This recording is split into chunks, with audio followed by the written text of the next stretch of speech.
Então, boa noite a todas e todos.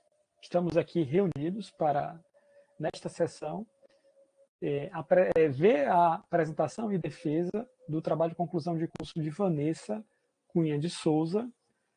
E preciso começar agradecendo bastante a professora Sara, caiu um pouquinho a sua imagem, professora, e a professora Gabriela, porque aceitaram participar de uma banca com um intervalo interstício tão curto e para um trabalho de tamanha e de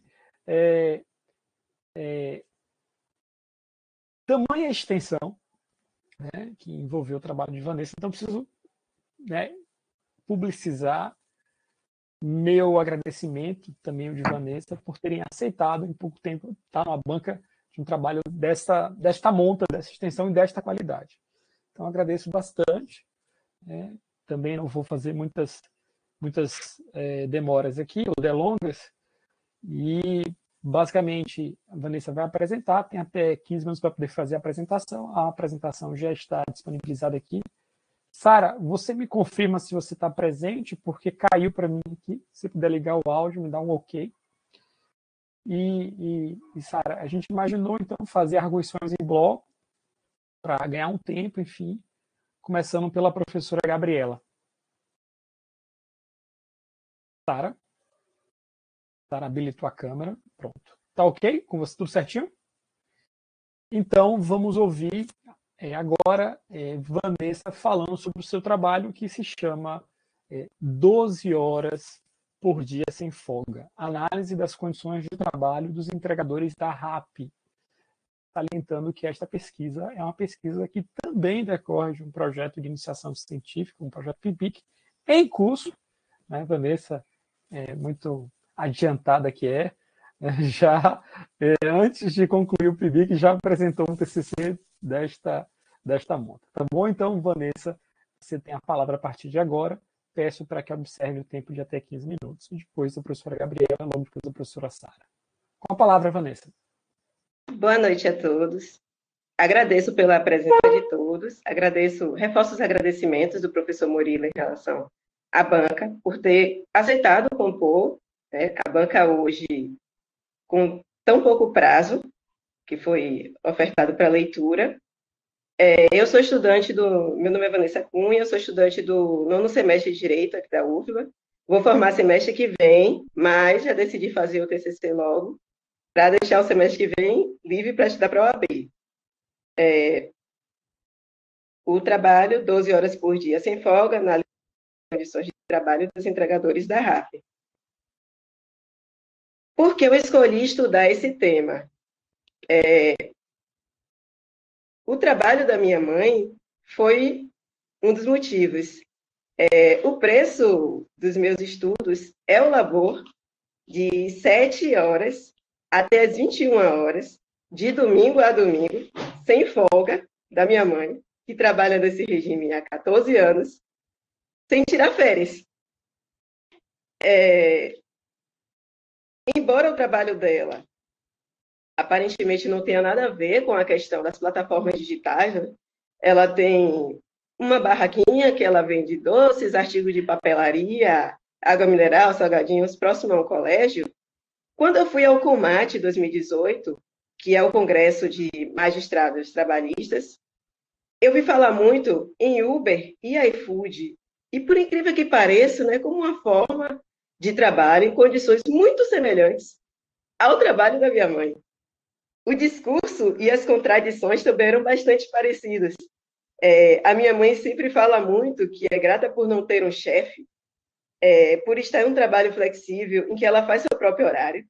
E em contradição a isso, todas as vezes que eu chamo ela, mãe, vamos sair, vamos à praia, vamos a algum lugar, ela me diz que não pode fechar o estabelecimento dela, né? Que não pode sair porque ela tem que trabalhar. E eu terminei associando que estudar o trabalho em plataformas digitais me ajudaria a entender um pouco, né, do que acontece com a minha mãe. Em 2021 veio a oportunidade de estudar o PIBIC, no PIBIC CNPq estudar essa gigante latino-americana, né, que é a RAP, e eu terminei aproveitando a pesquisa do PIBIC para o TCC. A proposta, com relação à proposta do texto e aspectos metodológicos, eu vou apresentar primeiramente o problema de pesquisa, né, que é a pergunta: quais as condições de trabalho e os problemas trabalhistas dos entregadores da RAP? E a hipótese levantada é de que, embora se tenha certa margem de flexibilidade no trabalho, existe vínculo empregatício entre entregadores e a empresa, em razão dos artigos 6º, parágrafo único, artigo 452-A, parágrafo 3º, e artigo 443, parágrafo 3º, todos da CLT.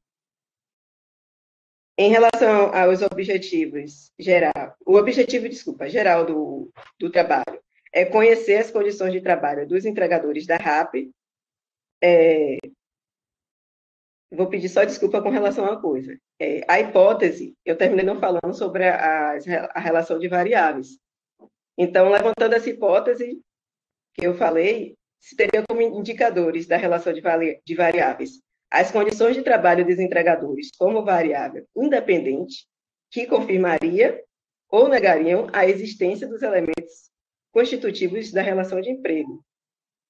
E isso seria os elementos constitutivos da relação de emprego, né, você teria como uma variável dependente.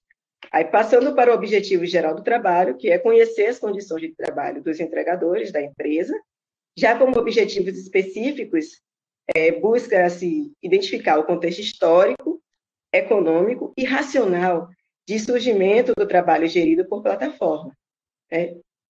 Em que esse trabalho consiste e as suas principais peculiaridades. Também se busca analisar o perfil dos entregadores da RAP, a legislação aplicável e a jurisprudência existente sobre o trabalho na RAP. As técnicas usadas são a de pesquisa bibliográfica, que contextualiza o trabalho em plataformas digitais, a pesquisa de campo, que visa colher os dados sobre as condições de trabalho dos entregadores, e o estudo de caso para análise de jurisprudência. O objetivo da introdução é necessário, que eu já falei no slide anterior. O capítulo 2, chamado Plataformização do Trabalho, ele analisa os fatores que colaboram para o surgimento do trabalho em plataformas digitais, apontando a racionalidade neoliberal no plano político-filosófico e a indústria 4.0 no plano tecnológico, como condutores de novas formas de gestão e organização do trabalho. E também traz a definição das características e tipologias das plataformas digitais de trabalho. O capítulo 3, chamado A Plataforma Digital RAP, é o que a gente pode chamar de o coração do trabalho. Ele contextualiza a história, o funcionamento e os serviços da plataforma, né? E traz a análise dos dados de pesquisa empírica. Já o 4º capítulo, que é Julgados Trabalhistas sobre a RAP, ele traz uma síntese, né, do panorama das decisões judiciais sobre a existência de vínculo que negam, ele traz uma síntese do panorama das decisões judiciais, né, sobre o trabalho na RAP, né, e faz uma análise de discurso de 2 julgados representativos, um que reconhece a existência de vínculo empregatício e outro que não reconhece, outro que nega, né, a existência de vínculo. Os resultados, eu fiz uma pequena síntese, não tem como trazer todos os resultados aqui, porque seria inaplicável numa proposta de 15 minutos, mas, dentro dos resultados que eu selecionei para trazer a apresentação, foram que mais da metade dos entrevistados, né, cerca de 66,2% na entrevista presencial e 79,02% na pesquisa, na entrevista online, afirmam que entendem que seu trabalho é controlado pela plataforma. 79, mais da metade, né, dos entrevistados também acreditam que já sofreram algum tipo de punição ou bloqueio. Mais da metade dos entrevistados também afirmam que ficam no local indicado pela plataforma. mais da metade também afirmam que exercem labor na plataforma superior à jornada normal de trabalho, de 44 horas semanais. E, por fim, mais da metade dos entrevistados não exercem outra atividade remunerada, além de ser entregador da empresa, entregador por aplicativo. Então, se vê que existe uma dependência da plataforma para o sustento desses entregadores. Em relação às considerações finais, nós temos que a precificação ela é um dos indícios de assalariamento. A RAP não apenas precifica o serviço, como ela também faz essa precificação de uma forma pouco transparente, sem um compartilhamento dos critérios de cálculo da contraprestação do serviço. Não existe margem também de negociabilidade, né, com o cliente. O entregador ele só tem acesso ao cliente após aceitar a demanda. E o preço ele já está pré-estabelecido quando ele aceita a demanda. Pré-estabelecido pela plataforma. Então, conclui-se que a precificação, somada à ausência de negociabilidade, faz concluir pela existência de assalariamento. Existe grande disparidade econômica entre as partes contratantes, visto que a repartição dos resultados ela é desproporcional. No trabalho, a gente verificou que a remuneração do entregador beira 2 salários mínimos por hora, cerca de R$ 11,02, isso sem abatimento dos custos de operação do serviço. Enquanto o valor de mercado da empresa é de aproximadamente 27 bilhões. Isso desnatura uma ideia de parceria, que tem por pressuposto uma divisão de resultados mais equânime. Por outro lado, o modelo de negócio da empresa, como a gente viu, ela tem um modelo dirigente, a atividade econômica desenvolvida pela RAP, ela se confunde com a própria atividade do prestador de serviço, ela é uma atividade de serviço delivery, e o contato com o cliente de forma massiva, né, a quantidade massiva de clientes que garante o sustento através da atividade só é possível através da plataforma. Então, isso nos levaria a concluir pela existência de dependência econômica. E outra questão que foi verificada é a existência de metas, instrumentos de metas, de punição, e de fiscalização e regras sobre a prestação de serviço. Aí nós teríamos, né, a gerência da atividade e a existência de um poder diretivo, que nos levaria a concluir por uma subordinação. E eu finalizo aqui a apresentação. Muito obrigado, Vanessa. Fez uma apresentação em 11 minutos, excelente, parabéns, direto, objetivo e conciso. Meus parabéns. Professora Gabriela, com a palavra. Olá, boa noite a todos, cumprimento a todos presentes, Vanessa, a todos que estão aqui prestigiando, né, a apresentação de Vanessa, familiares e amigos. Também gostaria de cumprimentar o professor Murilo, a professora Sara. Para mim é uma honra estar aqui em uma banca com professores que eu admiro tanto, então estou muito feliz de estar aqui e participar desse momento de celebração. Não sabia, Vanessa, dessa informação, que você ainda estava no 9º semestre, que ia fazer o 10º semestre mais tranquilo, então já ia falar sobre essa conclusão do ciclo, mas, de certa forma, é a conclusão de um ciclo, né? A apresentação da monografia é a conclusão de um ciclo que eu fico muito feliz em fazer parte, né? Então, porque acaba que fica até na história da pessoa. Então, gostaria de começar agradecendo pela oportunidade, pelo convite e parabenizar pela apresentação, né? Você fez uma apresentação dentro do tempo, de modo eloquente, seguro, fez um resumo do texto, então, parabéns pela sua apresentação. Também vou tentar ficar dentro do tempo, né? Então, vou partir logo para as minhas observações, ser o máximo objetiva possível.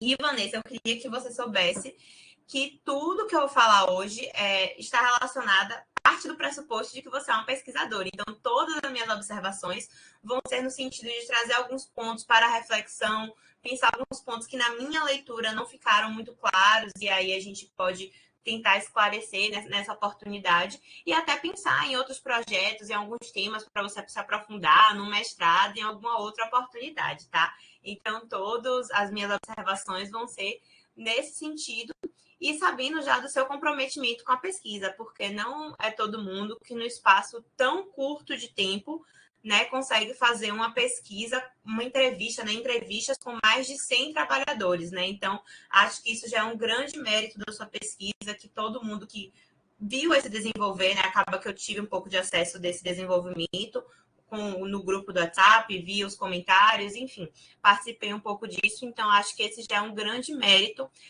do seu trabalho. Esse comprometimento com a pesquisa é muito claro, então desde já gostaria de começar te parabenizando por ter esse compromisso e ter feito essa pesquisa com tanto afinco, tá? Então, minhas observações de hoje serão feitas só com esse objetivo de aprofundar determinados pensamentos, colaborar para pensamentos novos e também pensar em outros temas de pesquisa que você pode desenvolver a partir da sua monografia, tá bom? E aí, quando eu estava fazendo a leitura, eu fiquei me perguntando em qual seria a ordem que eu faria as observações, porque eu tenho realmente uma preocupação grande com essa questão da concatenação das ideias.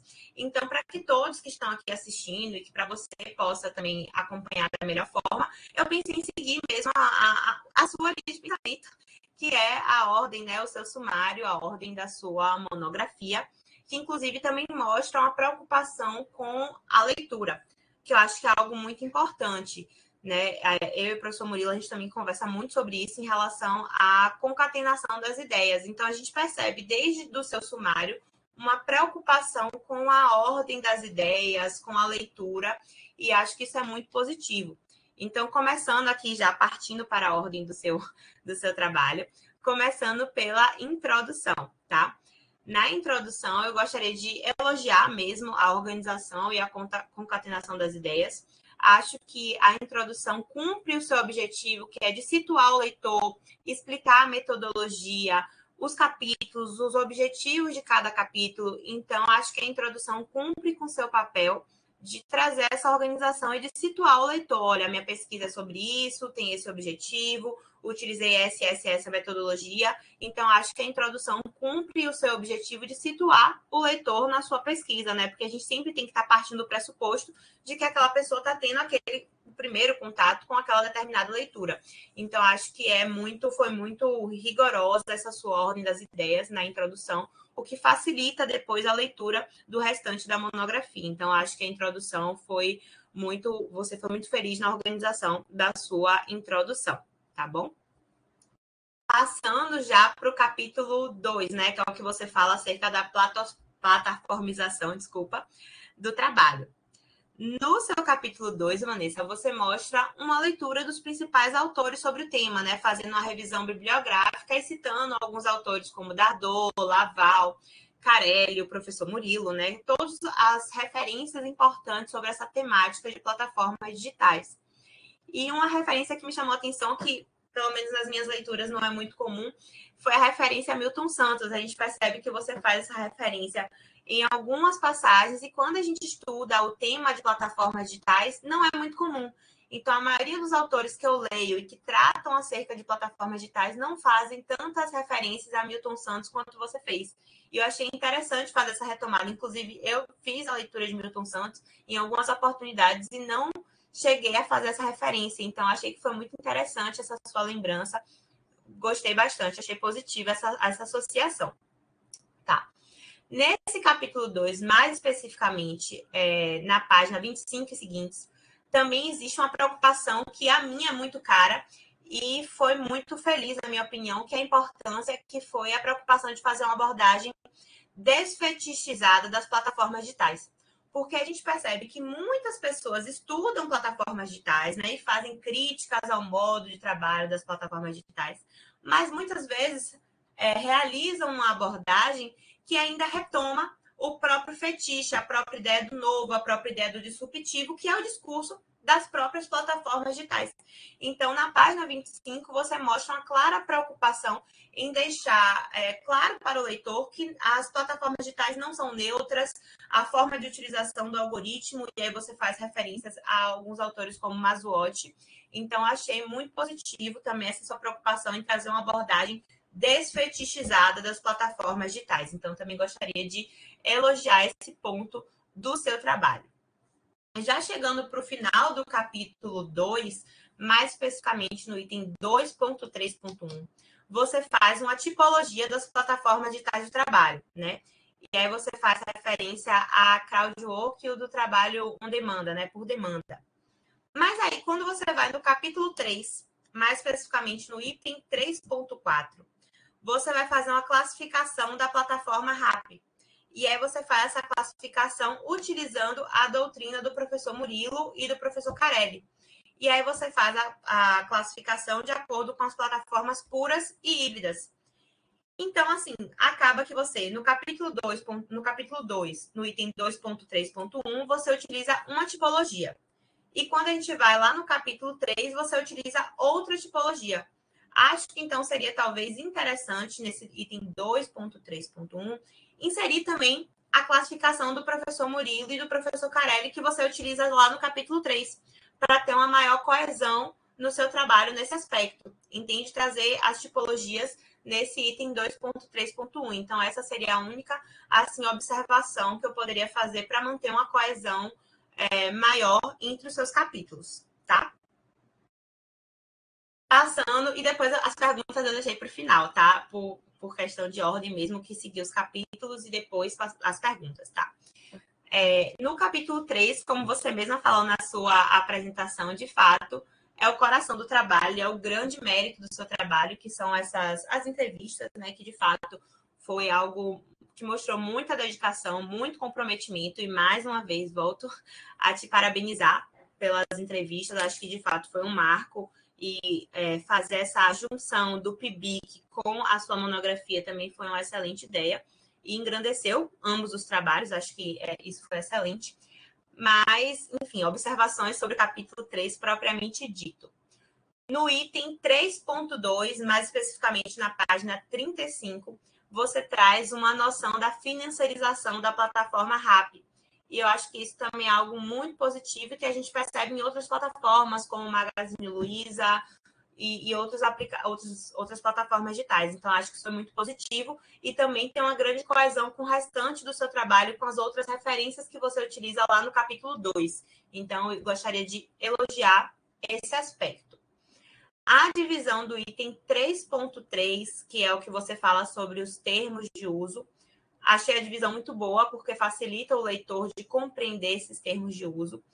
Apenas fiquei, assim, intrigada, porque você fala nesse item 3.3 que são 23, acho que são 23, né? São 23 cláusulas que tem, 23 itens que tem nesses termos de uso, e aí você escolheu analisar apenas 3 ou 4, algo do tipo. E acho que poderia ser feito um esclarecimento de por que você excluiu os outros itens para fins dessa pesquisa. Eu fiquei realmente curiosa de por que esses outros itens talvez não tenham tanta relevância para sua pesquisa, apenas para que nós, leitores, ficássemos cientes da razão dessa exclusão.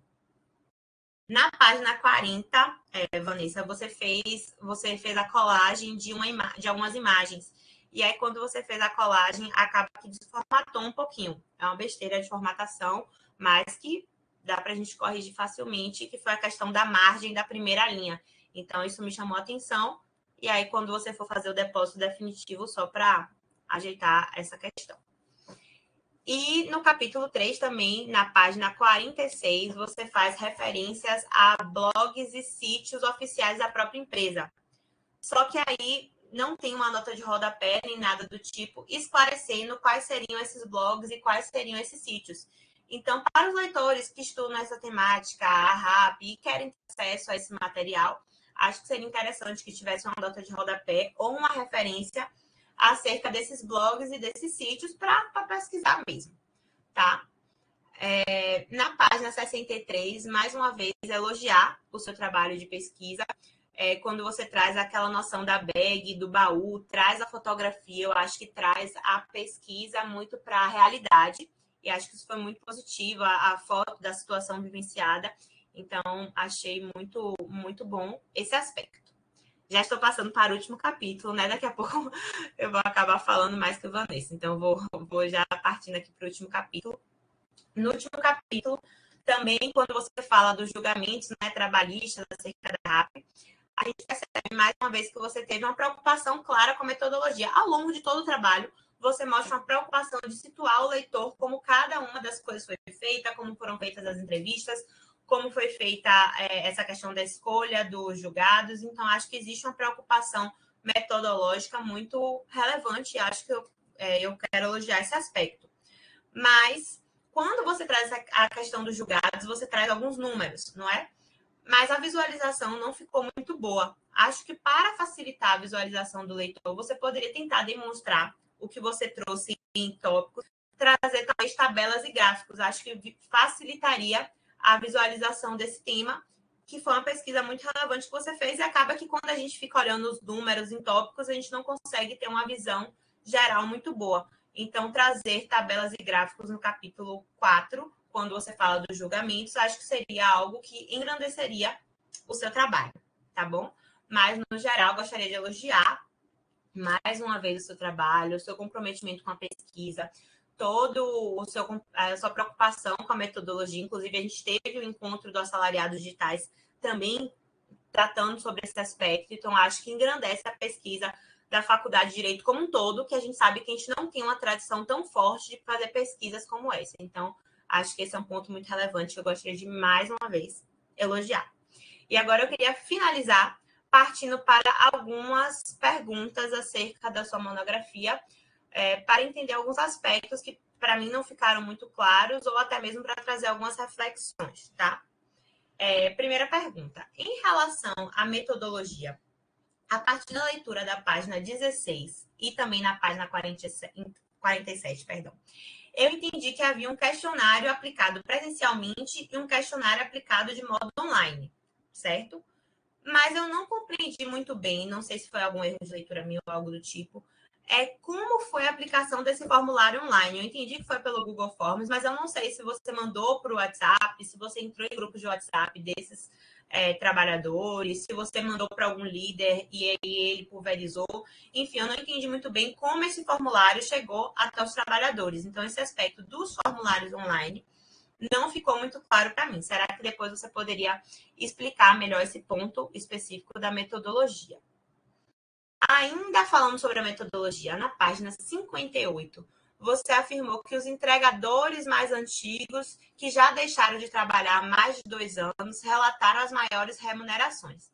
Nesse caso, eu também fiquei com a dúvida acerca da metodologia, porque eu tinha entendido no início que só tinham sido entrevistados trabalhadores que ainda estavam ativos.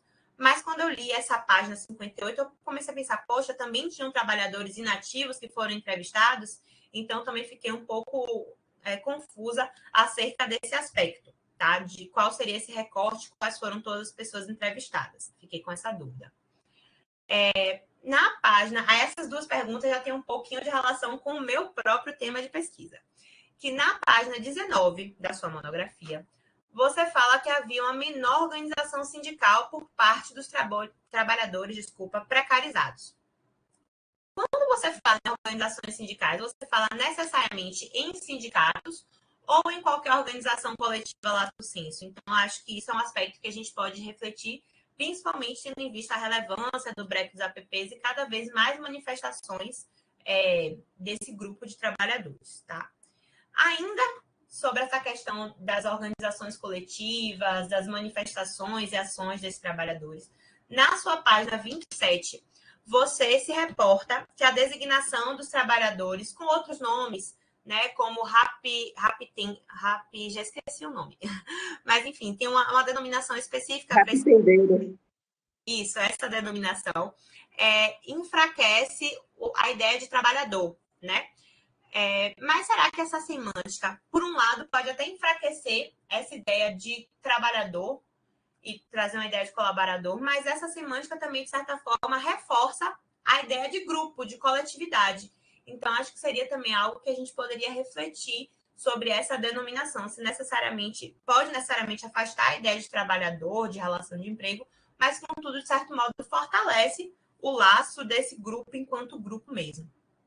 E, por fim, na página 96 da sua monografia, você fala que a legislação evoluiu para abarcar as novas formas de trabalho. Eu queria que você explicasse um pouquinho no que consiste exatamente essa evolução, como foi essa evolução, o que seria essa evolução da legislação para abarcar essas novas formas de trabalho. Para mim também não ficou muito claro. Mas são essas minhas observações. Muito obrigada. Já vou extrapolar o tempo. Muito obrigada, Vanessa, e fico à disposição para a gente discutir mais sobre essa temática, tá bom? Passo a palavra. Obrigado, professora Gabriela. Professora Sara, com a palavra.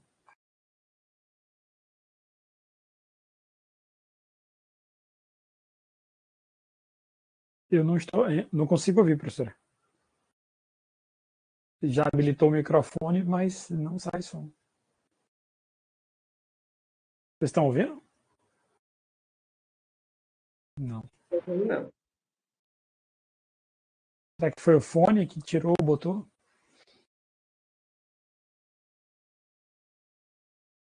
Não. Eu entendi que você falou alguma coisa, não estou ouvindo, mas eu vi os lábios. Né?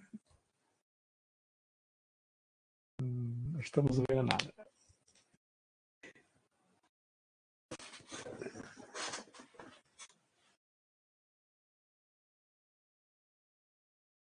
E aqui o microfone está habilitado. Eu acho que tem que permitir no início, né, usar o fone na entrada.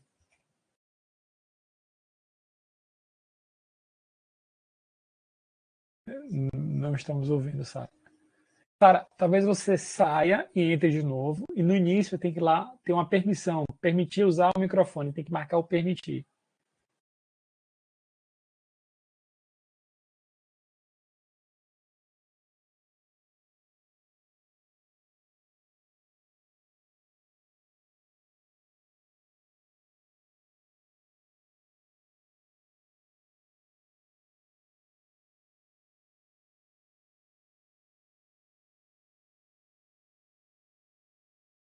Ela saiu da sala, vai retornar.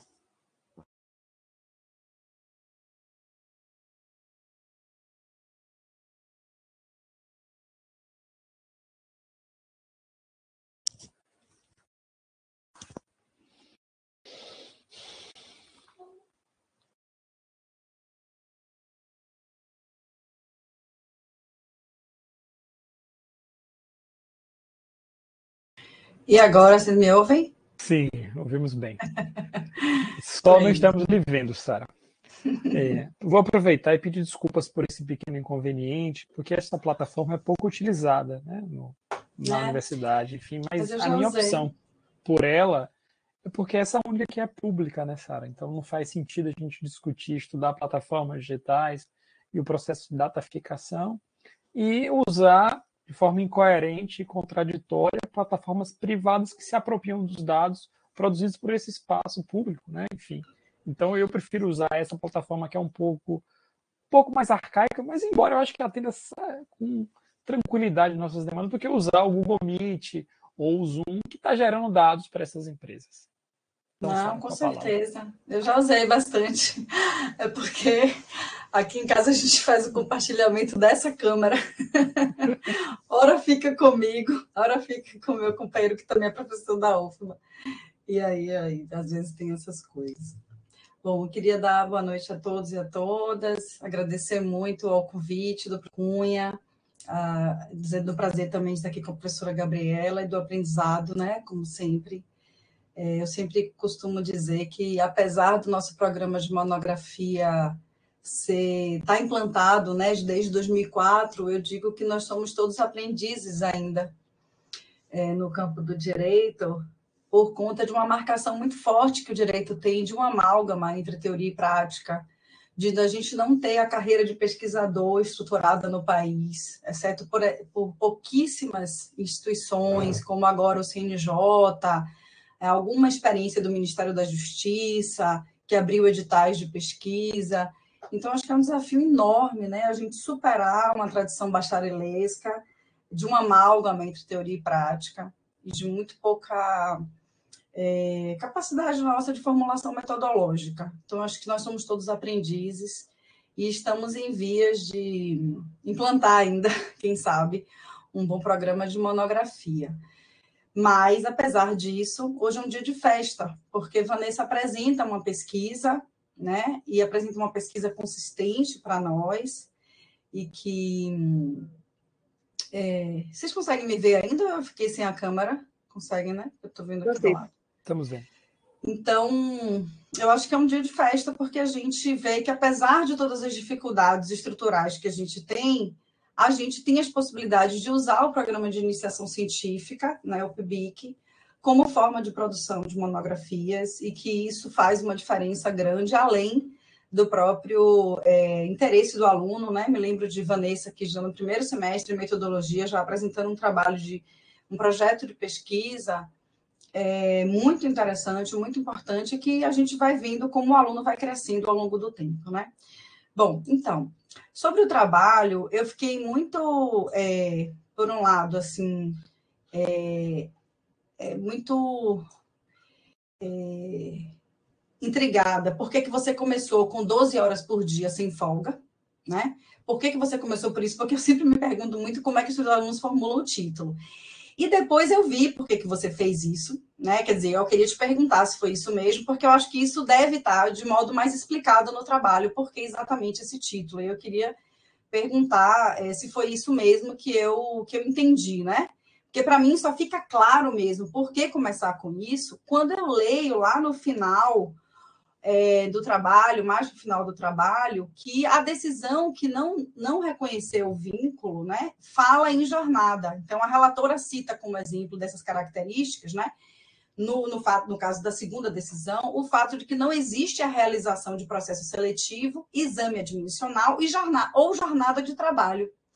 E aí você traz a importância da pesquisa, né, do ponto de vista da escuta do trabalhador, quando você traz a fala, né, do trabalhador, que ele diz, vai ficar sem logar no final de semana, ou por 2 dias, ou 3 dias seguidos, para ver o que acontece. A pontuação abaixa logo, aparece bloqueio do nada, fica um tempão sem aparecer pedido, né?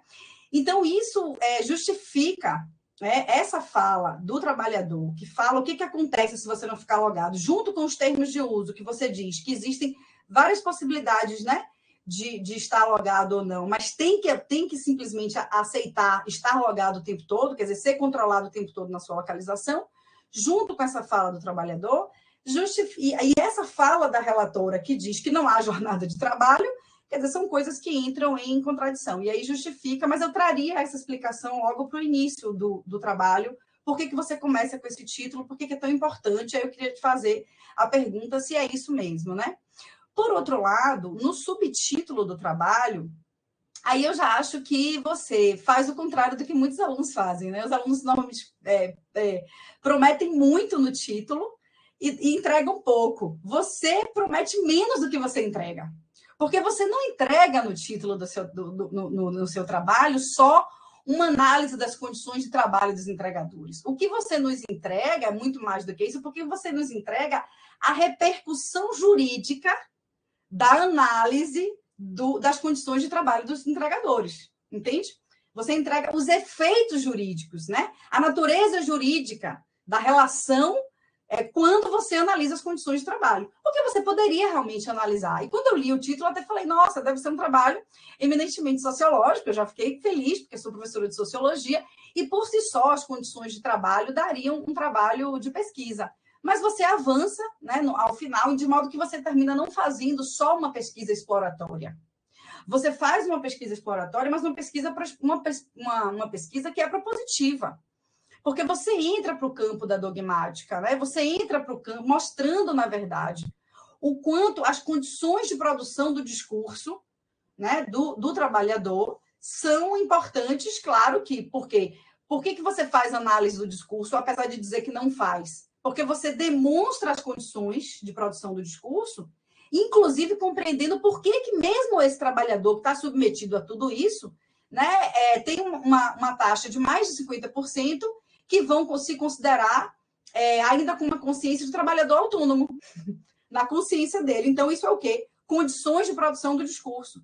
Então, você tanto entrega uma análise sociológica robusta, né, porque você entrega as condições de produção do discurso, mostrando a contradição do trabalhador em relação à sua própria atividade, mas você também entrega uma análise jurídica. Você também entrega uma análise, porque isso é muito importante, porque daquele texto do Marcos Nobre, sobre o diagnóstico da pesquisa em direito no Brasil, em que ele faz uma crítica muito dura à ideia de que uma monografia, uma tese, uma dissertação não deve ser um parecer, você confirma a hipótese dele de que é possível fazer dogmática jurídica fazendo pesquisa empírica. É possível fazer dogmática jurídica a partir de uma análise da realidade concreta. Afinal de contas, o direito é uma prática. O direito é uma prática. Né? Ele é uma prática social, vista como uma prática social, uma prática forense, uma prática política, né? Mas ele é uma prática. Não dá para a gente negar que seja. Então, eu acho que você, assim... Eu elevaria um pouco a categoria do trabalho para uma pesquisa não só exploratória, mas para uma pesquisa jurídico-propositiva, e demonstrando o que é o que ele chama de alargamento da dogmática. Ele vai dizer, nós precisamos de uma dogmática alargada.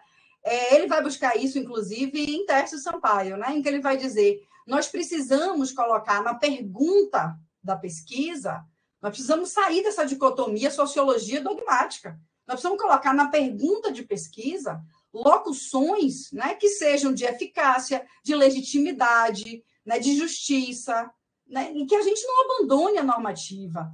Porque o que nós temos no Brasil é um entrincheiramento mútuo entre áreas como a sociologia, a antropologia, que não estudam o direito e carecem disso. Quando nós vamos ver para fora, nós vimos que essas áreas estudam a dogmática jurídica e dentro do direito, né, um entrincheiramento ao contrário, né, que seleciona aquilo que quer analisar da realidade econômica e da realidade social para tomada das suas decisões, o que termina constituindo ideologia, que é o que você, inclusive, analisa. Né? No final, você vai pegar essa segunda decisão a qual eu estou me referindo, você vai fazer uma explicação dizendo que há ideologia. E aí, talvez, você tivesse um pouquinho, já que essa palavra ideologia é uma palavra tão complicada, né? Tão de difícil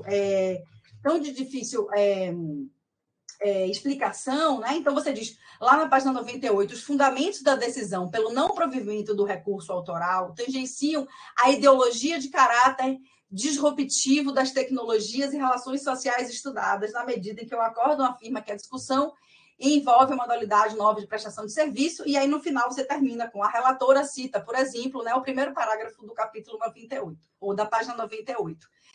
Já no final. Mas aí você faz uma explicação dizendo que há uma questão ideológica, mas você precisa explicar o que você está chamando de questão ideológica.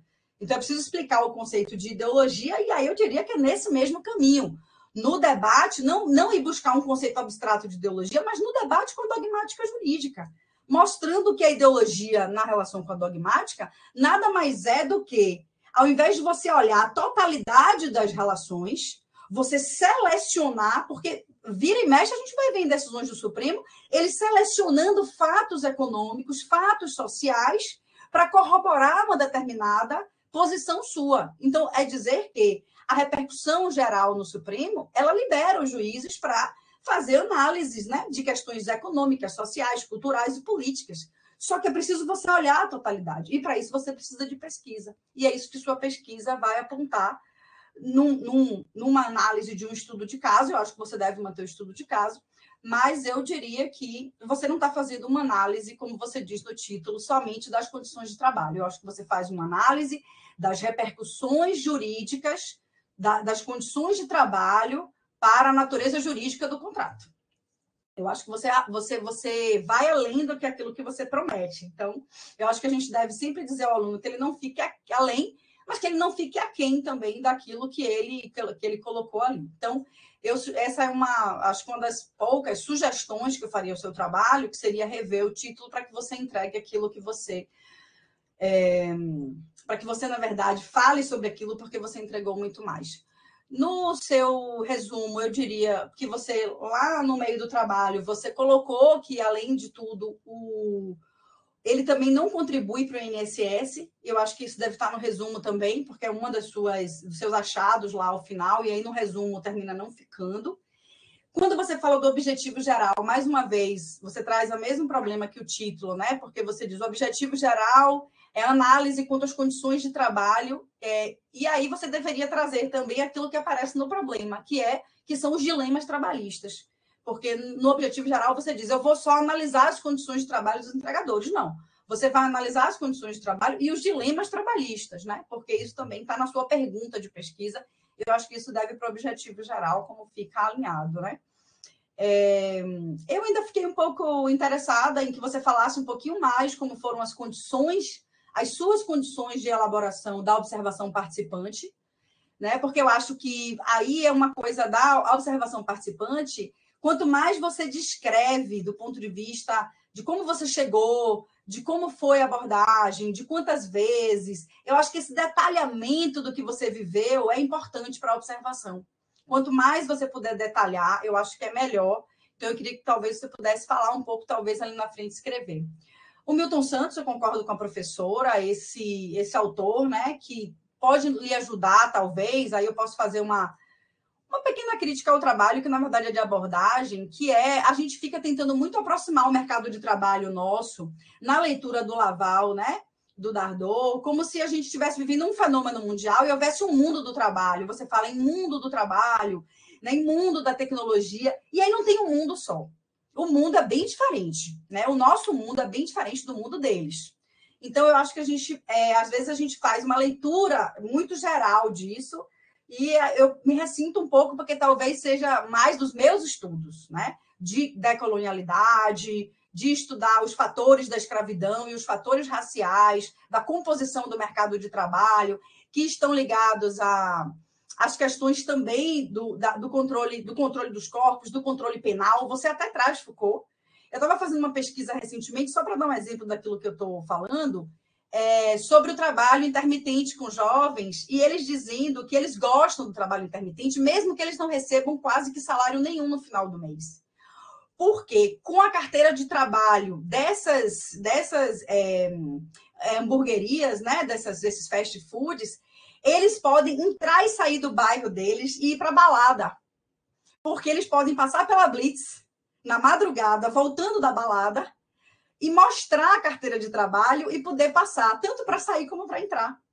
Porque esses bairros, esses territórios são muito controlados. Então, eles gostam do trabalho intermitente, mesmo que aquilo não tenha nada a ver com a sua própria condição de sobrevivência, mas tem que ver com a sua condição de fugir do sistema penal. Tem a ver com a sua condição do direito de ir e vir por conta da carteira de trabalho. Então, ou a carteira de trabalho, ou a farda, né, que eles podem mostrar junto, ou alguma identificação que ligue ele àquela empresa, o que remete a uma formação de um mercado de trabalho pós-escravidão, que é muito mal resolvida, eu acho, pelo direito do trabalho e pela sociologia do trabalho também. Então, me incomoda um pouco que a gente traga, e eu acho que o Milton Santos pode ajudar, né? E eu acho que a gente tem sido produzido agora, mais recentemente, uma literatura na sociologia do trabalho que tem tentado falar sobre os impactos, né, da escravidão e do pós-escravidão no Brasil na composição do direito do trabalho, que se liga ao direito penal também. Na notinha 3, você traz Bauman, mas você disse que não concorda com Bauman, então, muito sinceramente, eu não deixaria. Ou você concorda com o autor e com as categorias principais dele, ou você tira ele do seu trabalho, e, sinceramente, você não precisa dele, efetivamente, para explicar o seu trabalho. Inclusive porque você vai trazer Foucault, que vai numa outra linha, e você vai trazer o próprio Marx, né, que eu acho que vai numa outra linha também. Então, você não precisa de Bauman, não precisa de Bauman mesmo. Ele sai e ele não vai fazer muita diferença no trabalho, tá nessa notinha 3, né? Já falei dessa história, né, do mundo do trabalho, do mundo dos sistemas. E tem uma outra coisa que eu acho que vale a pena também trazer, que é essa questão de lá na sua conclusão, você falar em evolução, em algum momento você fala em evolução tecnológica, né? Que seria, quando você fala dessa ideologia de caráter disruptivo, eu acho que esse parágrafo é muito importante, desse que você caracteriza o que seria essa relatora traz, né, nessa segunda decisão que não reconhece o vínculo. Mas lá embaixo, na sua conclusão, você fala em avanço tecnológico, né? Então, é como se alguma coisa você concordasse, né? Então, é avanço, não é avanço, né? Mas também é fruto de um processo de avanço e expansão tecnológicos, né? Lá já nas suas considerações finais, no parágrafo 3º. Então, é avanço. A gente tem vivido um processo de avanço efetivamente tecnológico. O que é que a gente considera como avanço, né? Então, esse é um debate também que eu acho que a gente tem que enfrentar.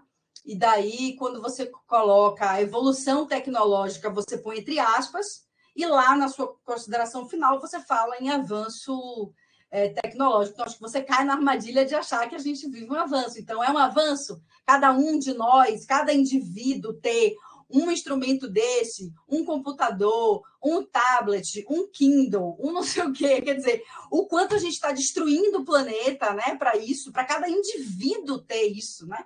Eu digo aos meus alunos, eles ficam um pouco com uma certa incômoda. Eu acho que as próximas gerações vão aprender a fazer compartilhamento de telas, porque a gente não vai ter minério para esse tanto de telas de terras raras, né? Eu que ando pelo interior aí vejo como é difícil retirar essas terras raras e quanto a gente destrói o meio ambiente para tirar essas terras raras para fazer o tal do touchscreen, né? O quanto a gente precisa destruir tudo. Então, eu não sei se a gente pode chamar de avanço, mas aí fica para você também revisitar ou não, se você quiser, na sua conclusão.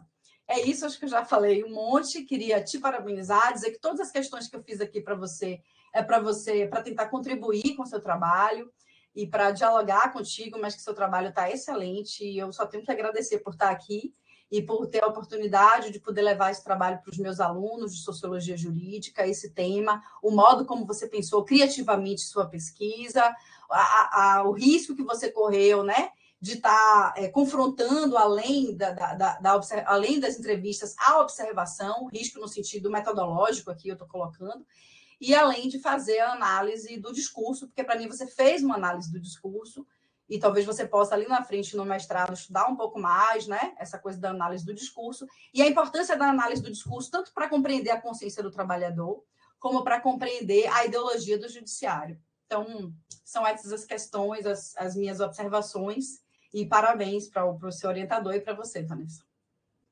Obrigada, professora Sara. Então, Vanessa, você pode agora se manifestar sobre as questões, comentários das examinadoras. Com a palavra, Vanessa.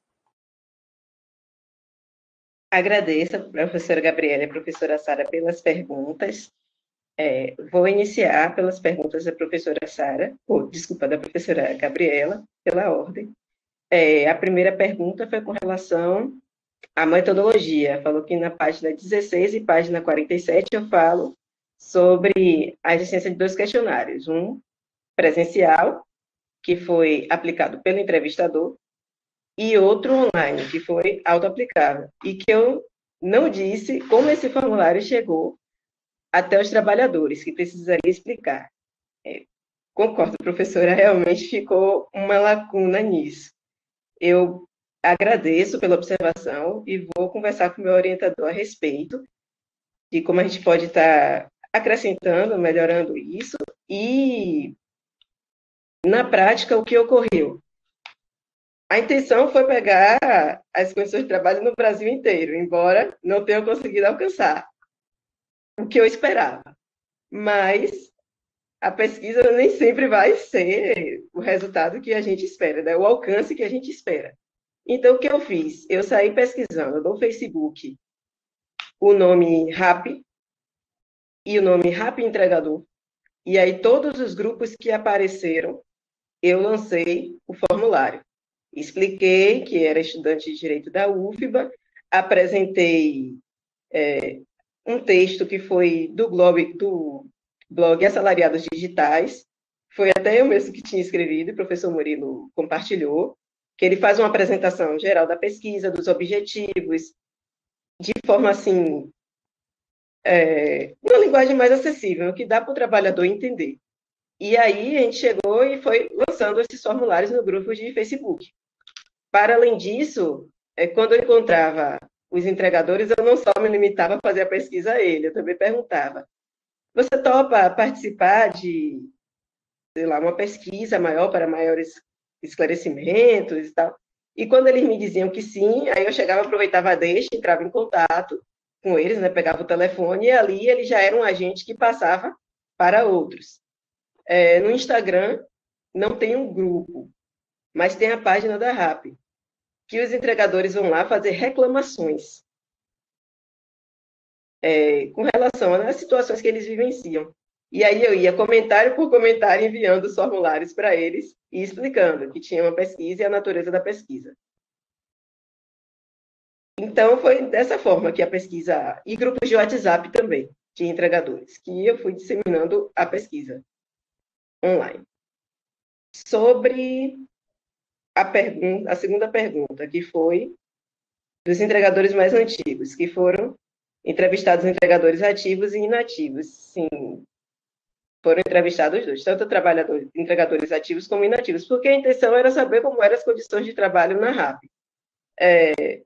Não necessariamente as condições de trabalho em 2022, porque como é que se diz? Além da plataforma aqui em Salvador, no momento está vivendo um período em que os entregadores estão desativando, porque eles acham que há outras plataformas mais interessantes, como o iFood, porque a iFood, pelo menos, ele sabe que ele vai ter 1,50 por quilômetro rodado e os R$ 6,50 como taxa mínima. Na RAP, ele pode chegar e ganhar R$ 3 sem saber sequer se a quantidade de quilômetro rodado que a RAP indica corresponde à realidade. Então, foi uma dificuldade grande aqui em Salvador encontrar ativos. Tem entregadores ativos? Tem. Mas a maioria deles aqui em Salvador não querem muito, não. E aí, você colocando na pesquisa os inativos, facilitou para encontrar. Porque eles também têm uma análise para dada a realidade. E até porque, assim, quando eu vou falar de se ele já foi bloqueado, o bloqueio, você tem um bloqueio temporário e tem um bloqueio definitivo. Então, não faria muito sentido eu falar num bloqueio definitivo se eu não ouvisse um inativo. A terceira pergunta, que foi na página 19, que a senhora falou sobre a menor organização sindical dos trabalhadores precarizados. Cadê? Sim, que eu comentei isso. Eu não estou aqui com a página aberta agora, mas eu estava me referindo a sindicato mesmo, na concepção clássica que a gente conhece, não nessas organizações, porque até porque na pergunta que foi feita lá sobre participação coletiva, se eles consideravam importante para a garantia de direitos a organização coletiva do trabalho. Se fosse considerar sindicato, era zero. Ali, naquele momento, eu estava considerando o break dos apps, simplesmente não trabalhar no dia, mas lá em cima, né, na página 19, eu estava me referindo à organização sindical mesmo. Então, clássica. Então, faltou realmente chegar e deixar isso de forma mais clara. A quarta pergunta foi denominação específica, que a denominação específica rapitendeiro enfraquece a ideia de trabalhador, mas reforça a ideia de grupo e de coletividade. Sinceramente, eu não havia pensado nisso. Agradeço pela observação, é algo que eu vou discutir melhor com o meu orientador. Eu não tinha parado para pensar nessa possibilidade. E a quinta pergunta que foi que a legislação evoluiu para abarcar essas novas formas de trabalho. Eu estava me referindo ao parágrafo 6º, ou desculpa, o artigo 6º, parágrafo único, que fala que os meios telemáticos informatizados se equiparam aos meios físicos para fim de subordinação, os meios telemáticos informatizados de controle. Foi essa referência que eu tentei fazer ali no momento, e vou revisar porque já que a senhora fez essa pergunta, então não ficou de forma tão clara, tão visível. Passando para as perguntas da professora Sara. Com relação ao título, agradeço a observação, vou refletir sobre isso. Eu fiquei muito feliz com as observações da senhora, porque o tempo todo no trabalho eu ficava pensando no modelo do parecer. Eu digo, será que eu estou caindo no modelo do parecer? E aí, agora a senhora dizer que não, fiquei muito feliz para mim. Foram várias observações que a senhora fez aqui. Certo? Sobre o título, que eu tenho que parar para conversar com o meu orientador e refletir qual seria o mais adequado. A questão da análise do discurso. Eu não deixei, não foi nem a intenção inicial, a gente ia fazer só uma descrição, né, dos critérios que o juiz utilizava, que os magistrados utilizavam para fazer julgamento. Termina sendo, né, análise de discurso. Tenho que parar para observar isso. Com relação à questão de Dardot e Laval e de terem mundos diferentes, concordo, mas eu não consegui, naquele momento, abarcar a questão específica do Brasil e a questão do trabalho. Quando eu estava usando, eu terminei usando os mesmos textos do PIBIC. E aí, se eu fosse parar para pegar os autores que falam necessariamente desses problemas que não resolvidos da escravidão, eu já tive uma dificuldade muito grande em encurtar o texto, né? Você pode perceber que o texto está enorme. E ali já foi cortado, porque o professor Murilo me ajudou bastante a selecionar. Ele disse, aqui a gente pode tirar e tal. Porque senão estaria 130 páginas. Mas eu vou refletir melhor sobre isso e agradeço pela observação. Bauman foi uma situação que meu orientador já tinha me falado que não era necessário, ele já tinha tido essa conversa comigo. E eu cheguei, tirei, coloquei de novo, e agora ouço novamente que não era necessário. Já foi uma questão de não ouvir. Né? E a conclusão que a senhora falou da ideia de avanço. Foi um termo infeliz realmente usado, porque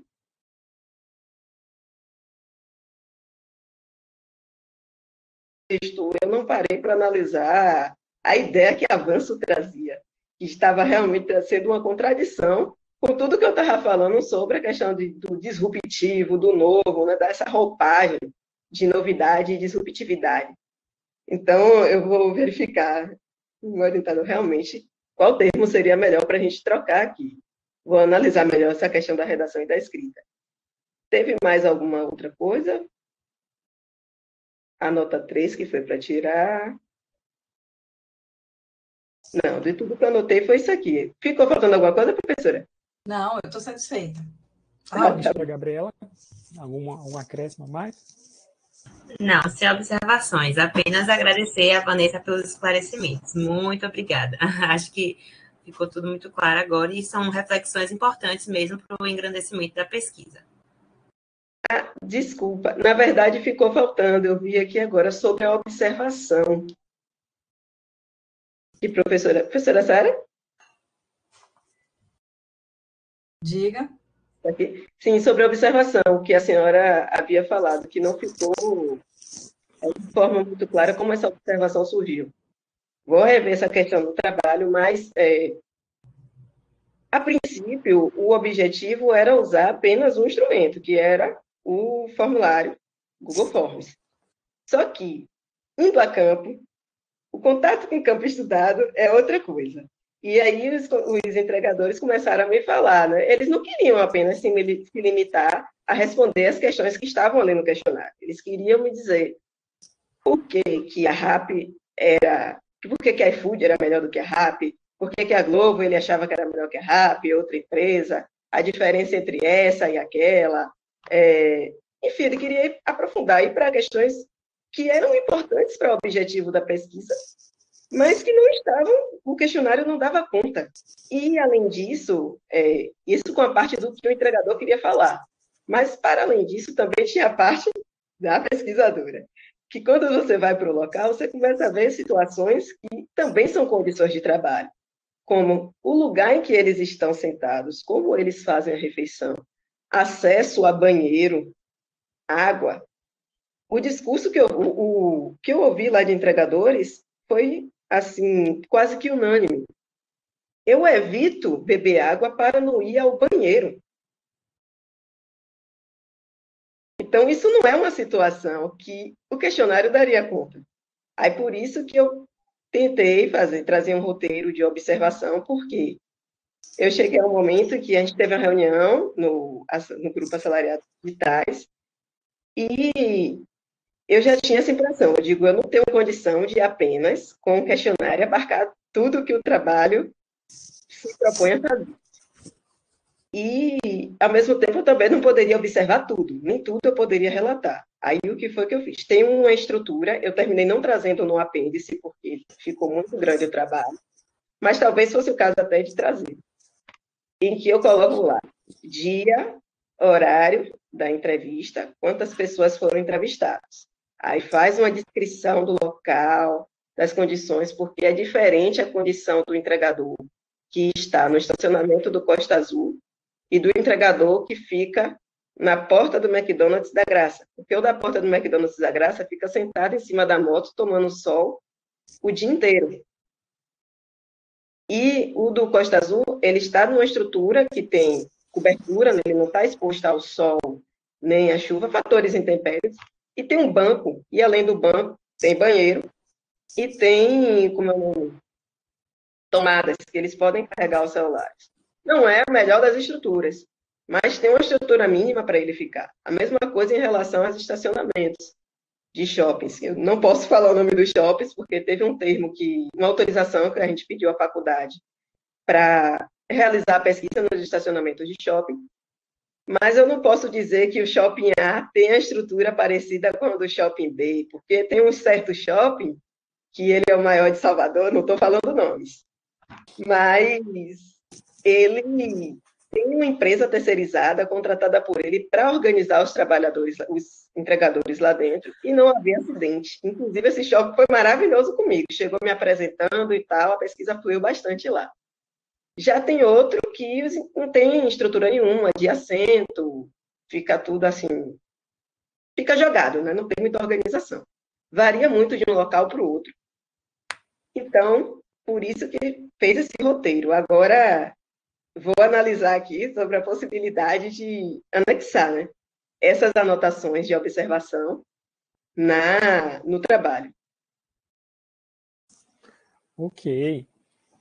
Obrigado. Então, se as professoras estão satisfeitas, vou fazer um breve comentário sobre a vivência, o TCC e a pesquisa PIBIC, e depois a gente vai sair dessa sala para discutir a nota. Mas me permitam fazer um comentário um pouco mais longo, porque eu acho que é muito importante isso, né? Ouvir aqui as considerações, vamos discutir depois algumas mudanças no texto, mas posso já antecipar aqui, professora Sara, vamos explicar na introdução o título, o porquê do título, e, sobretudo, acrescentar no subtítulo o enquadramento trabalhista, para poder deixar essas questões bem aclaradas. Mas o que eu queria dizer assim, é que eu tenho feito pesquisa PIBIC com o tema de plataformização, ou seja, esses modelos empresariais desde 2018. Então, essa é a sexta, estou indo para a sétima pesquisa dessas. E queria dar este depoimento de parabéns à Vanessa, porque Vanessa, em pouco tempo, né, e muita dedicação e muita intensidade, conseguiu fazer mais de 120 entrevistas. É claro que, do ponto de vista da totalidade, esse número não é expressivo, mas do ponto de vista de uma identificação de um perfil ou de um traço dos entregadores, essa amostra já é aceitável. E mais do que isso, eu queria relembrar aqui para os que souberam da época, e para a professora Sara e para a professora Gabriela, a primeira entrevista, porque eu achei que aquela primeira entrevista foi bastante icônica. Eu estava lá contigo, era março deste ano, um dia de muita chuva aqui nessa cidade. Marcamos às 11 horas na Igreja da Vitória, e chovia muito. E essas entrevistas não são fáceis, é preciso você ter toda uma capacidade de empatia, de boa aproximação. Eu, inclusive, no outro plano de pesquisa, a pessoa me expulsou basicamente da entrevista porque não sentiu confiança na minha pessoa, sentiu confiança em Beatriz, mas não na minha pessoa, ficou assustado e saiu, não quero falar para você e tal, enfim. Mas neste dia, a gente estava lá chovendo muito, mas muito, muito, muito, e foi muito curioso de que a primeira entrevista, pelo menos para mim, Vanessa, não sei se você se lembra disso, se deu dentro da Igreja Católica. Porque chovia muito, essas pessoas ficariam na rua, né? E a igreja permitiu que a gente entrasse, a gente começou na porta da igreja. E aquilo para mim foi muito icônico, porque rememorou muito a história do direito do trabalho, né? Como o espaço da igreja, como um espaço de encontro e de certo acolhimento diante daquele estado de desamparo e desalento daqueles entregadores. Mas, sobretudo, dessa parte de que, para mim e para você, Vanessa, não basta entender a realidade. Não basta, e não bastou apenas mapear ou identificar uma etnografia, mas é importante, é estratégico, esse é o nosso papel, tentar transformar esta realidade. Por isso que a gente faz a opção pela pesquisação. Então, assim, eu fico muito feliz com esse resultado do TCC hoje, porque eu sei, né, que é um trabalho de extrema qualidade, trabalho que tem um diferencial metodológico, que tem um diferencial político da concepção do próprio direito e que tem um objetivo de mudar a realidade, uma realidade perversa de desconstrução ou reconstrução do direito do trabalho. E digo, nesse particular, para a professora Sara e para a professora Gabriela, que, digamos assim, Vanessa sofreu muito comigo como orientador. Por quê? Porque nesse período eu tive que cortar, né, as ideias de Vanessa, tive que, de certa forma, delimitar, até enquadrar em alguns momentos, porque, apesar desse texto, né, de mais de 100 páginas, era bem maior, havia muito mais material. Aliás, quero crer que a gente tem espaço ali, Vanessa, para fazer um grande documento, um grande relatório de pesquisa com as minúcias, né?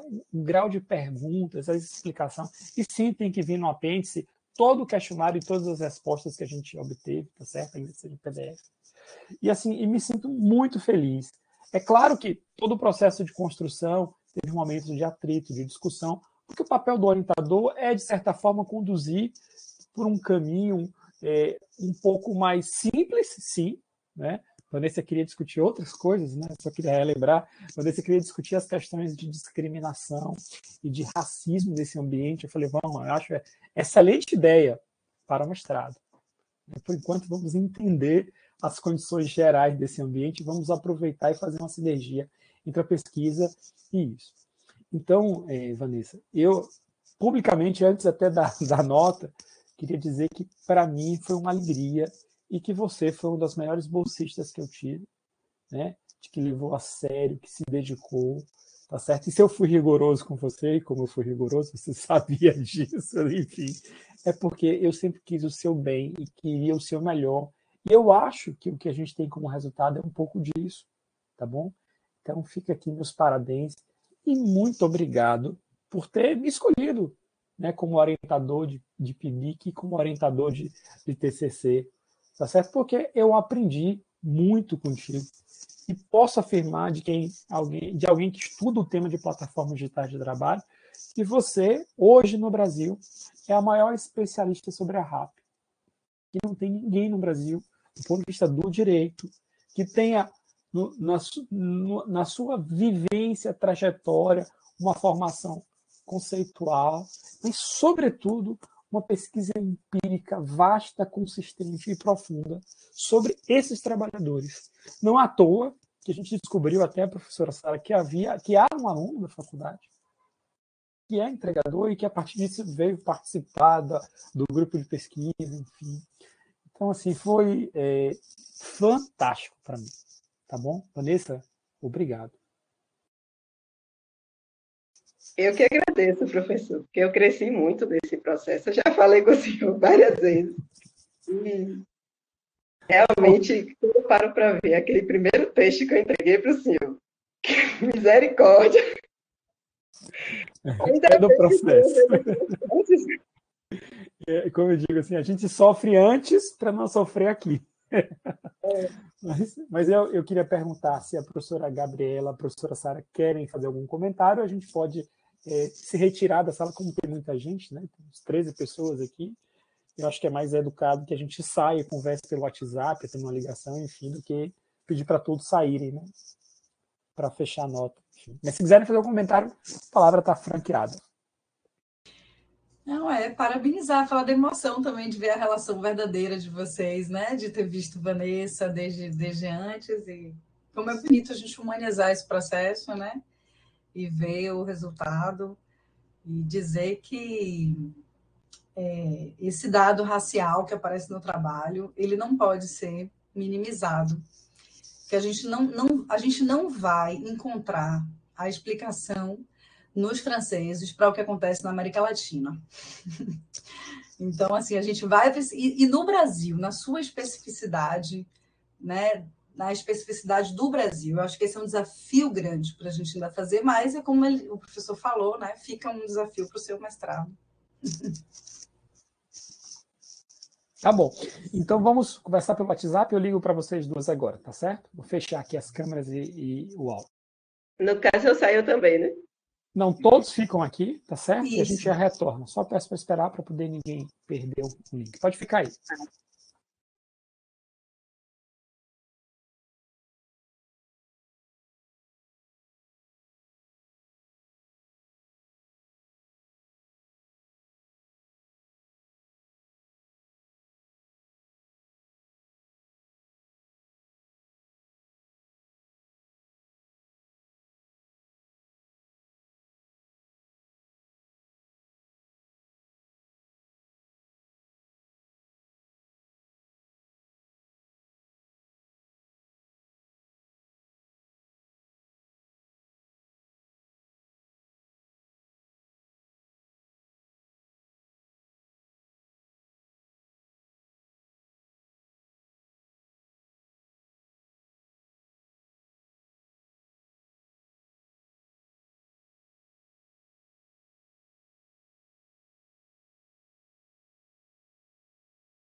Pronto, foi rápido. Foi bem rápido. Deixa só a professora Sara voltar para eu, digamos, anunciar o resultado. Então, a banca reunida por unanimidade e de forma rápida, em razão da qualidade e consistência do trabalho, decidiu por atribuir a nota 10 com distinção para Vanessa, recomendar a publicação do texto e recomendar, ou determinar, digamos assim, que você apresente o trabalho no seminário de pesquisa da faculdade, agora em setembro. Então, Vanessa, meus parabéns pela aprovação, com muito mérito e com louvor formal reconhecido pela banca. Parabéns, Vanessa. Parabéns, Vanessa. Eu que agradeço. Muito bom. Agora é o mestrado, né? Agora é o mestrado. Pode... E vi os comentários que o pessoal colocou. Eu não estou conseguindo ver os comentários, mas eu agradeço por todas os parabéns. Muito obrigada a todos da banca. Obrigada a todos vocês, né? Tanto a professora Gabriela, como a professora Sara e o professor Murilo, nem se fala, né? Foram todos me orientando, às vezes em horários até que não se imagina, né? Um professor chegar e estar respondendo. E o professor Murilo e ainda por cima foi comigo para algumas entrevistas, então eu agradeço bastante. Assim, foi um orientador muito participativo. Professora Sara, a todo momento que eu estava fazendo o trabalho, escrevendo, eu lembrava das coisas que a senhora falava sobre metodologia. A professora Gabriela também me ajudou bastante, com várias orientações que ela me falava, assim, perguntas que eu fazia a ela sobre organização e tal, e que ela chegava e dava um toquezinho, né, de como mais ou menos proceder. Então, muito obrigada a todos. E queria agradecer também, todos vocês estão, né, nos agradecimentos de meu trabalho. Eu não sabia, para mim foi uma grande surpresa que teve um professor que foi uma inspiração para mim, para estudar Direito do Trabalho, lá do ensino médio, que ele está participando aqui, é o professor Alberto, lá do IFBA. Então, estou muito feliz com a sua presença, professor. Muito obrigada. Parabéns, professor. Parabenizar, né? Porque é o conjunto de professores na vida da gente que fazem com que a gente chegue nesses momentos, né? Parabéns aí, o professor Alberto Leal, eu vi lá na...